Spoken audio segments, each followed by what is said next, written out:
I think in my case, most of my experiences have been good because I know the language. However, I have witnessed people that have been treated poorly because they don't speak the language or they can't communicate well. So it makes a difference.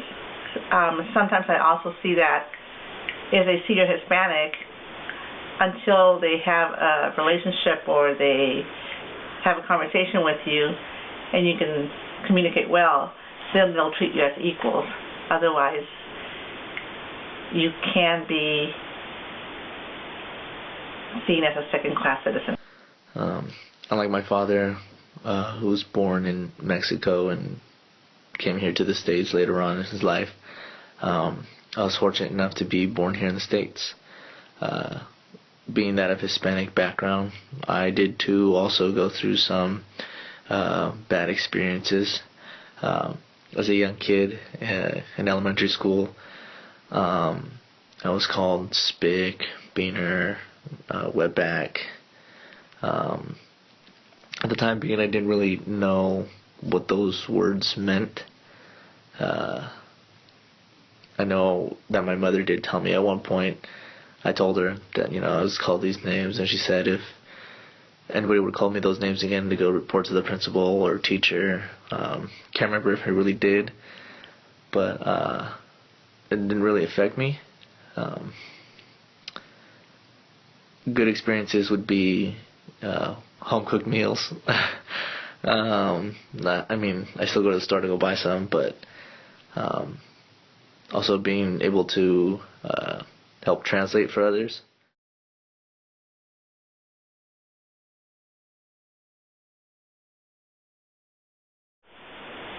I think it's difficult because I think Hispanics themselves have made the change to begin with. I think they're aware that they have to speak English, that they have to participate, that they have to vote. They can't be on the sideline anymore. So I think the second and third generations are the ones that are making the changes for Hispanics. However, I also think that America, or at least in California, people know that the majority of the workforce is done by Hispanics. And if it wasn't for immigrants or even illegal immigrants, the workforce would be close to nil. So I think there's support, but at the same time, they want to stop immigrants coming in. So it's a little confusing sometimes as to which way to go, but I think it has gotten a little bit better. We live in a very diverse society where everyone's accepting of no matter who you are or what you are.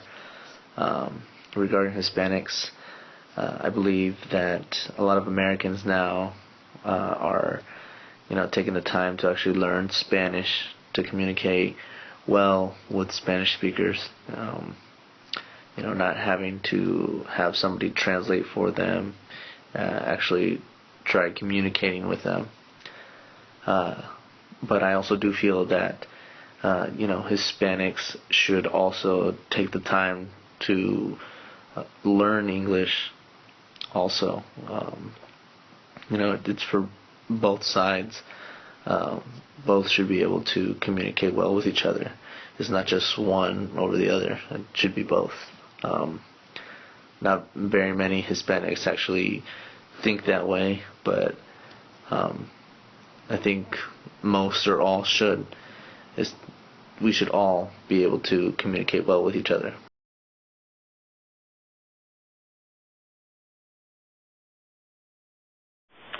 Yes, I wish it was more recognized, but again, we're the only ones that can do that ourselves. It cannot be just given to us. We have to speak the language. We have to educate ourselves. We've got to participate in voting, in politics. We would be the majority in California. We have a strong amount of people here, so we have the potential. We just have to do it. As far as recognition, sure, people recognize that we are the majority, but we at the same time, we are the minority when it comes to voting. So it's very important that everybody participates and votes and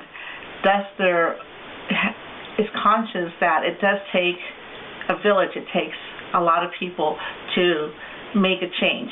So the Hispanic culture, I believe, is recognized and respected fairly well. I do remember this one incident back in '07 or in '06 at Vintage. In the back parking lot, there was this big riot and flags being burned. There was a lot of hate that day. But as the years gone on, I do believe that not very many people are as ignorant as they were then now.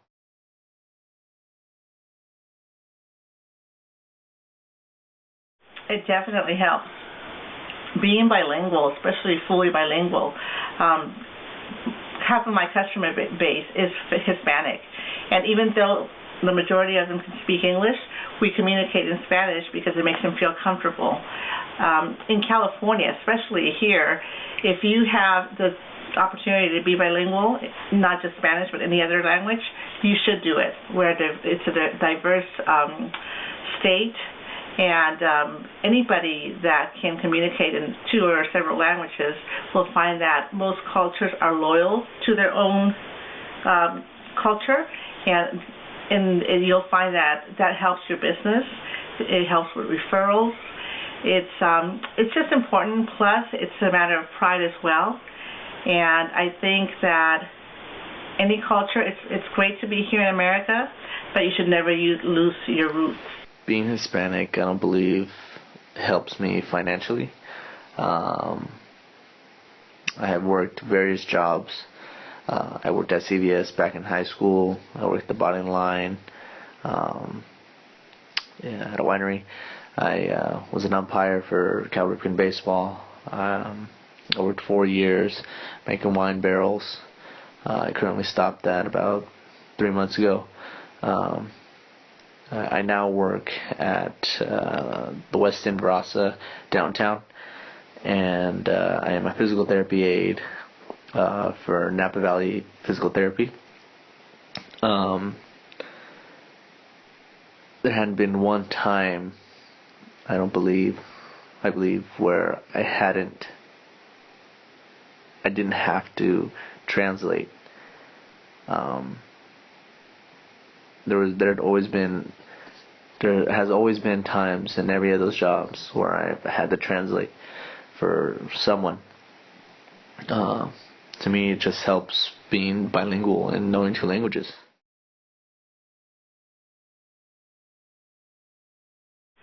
I think it's been more of an emotional struggle. When you're raised Hispanic, it's very family oriented. It's a close knit network of people. Everybody's your aunt and uncle, and the struggle for me being here, is not having enough of my close family, so my kids can interact with them. It's a struggle emotionally when you want to implement certain traditions in your family, but they don't coincide with what society, with what your kids are living with. So that's the kind of struggle that we've had. Again, it's been easy for my part because of the language, but implementing the traditions of how you were raised has been a struggle. But the one main thing is family. So I don't believe I've had any struggles being Hispanic, getting to where I'm at today in my life. I still have plenty to go for what I want to do as a career base. Unlike my father, who has some struggling times, having trouble with the language barrier, having a thick accent.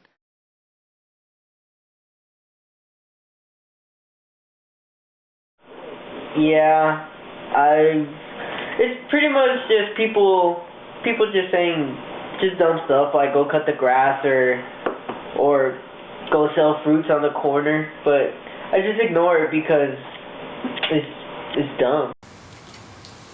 From what I can remember, I guess I surrounded myself with Hispanics or Latinos. Sorry, not Hispanics, Latinos.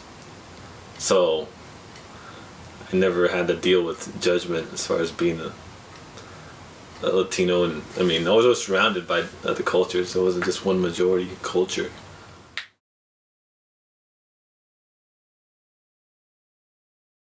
As a kid, I didn't really notice if I was treated different because I would hang out with not just Hispanic people. I would hang out with black people, white people, with Asian people. I hung out with everybody as a kid because I didn't really see it as a race.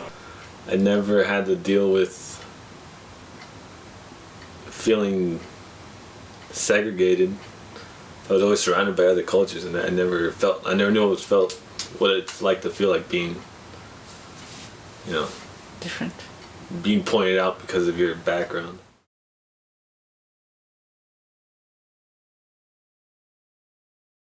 Sometimes when I tell people that I work with my dad in landscaping, like they automatically assume that it's just cutting grass and gardening when it's also construction. It's not just gardening and cutting grass. We have to build things, we have to take things down and stuff like that.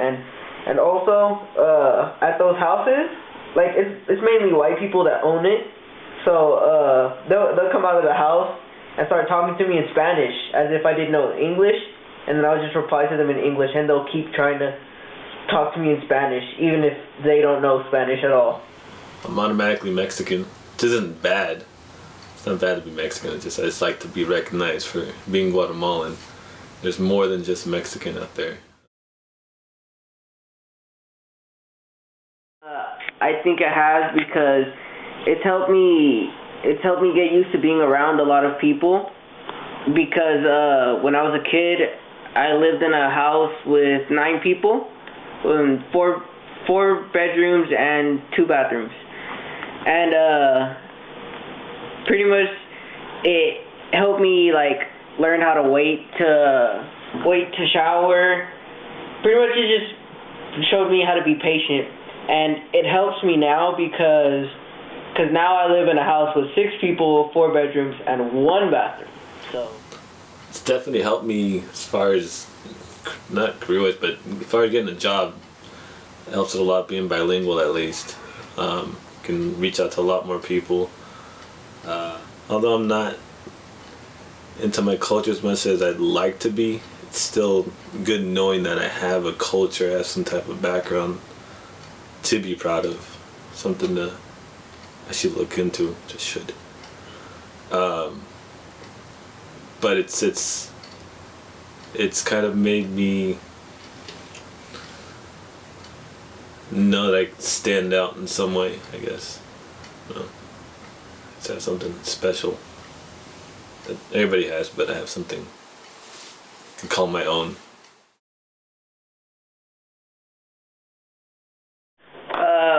The food. Mostly the food. I like the food because to me it's just the food that tastes the best out of anything.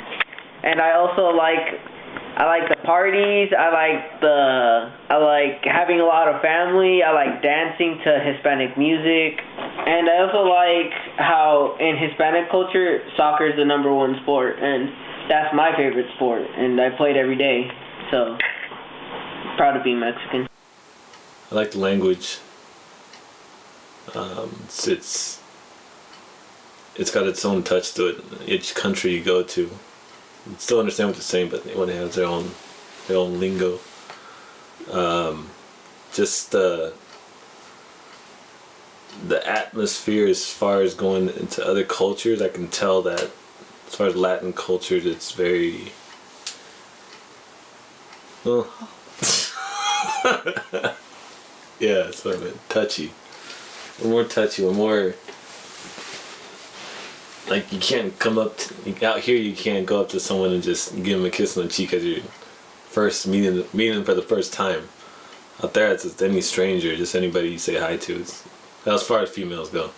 But either way, everyone's actually I feel not safer, but it's nicer out there in Guatemala at least. Everyone's very nice. Everyone says hi to everybody walking down the street, and yeah, I kind of drifted off from the question. Why do you think Hispanic women are hotter than anybody else? Is that a question?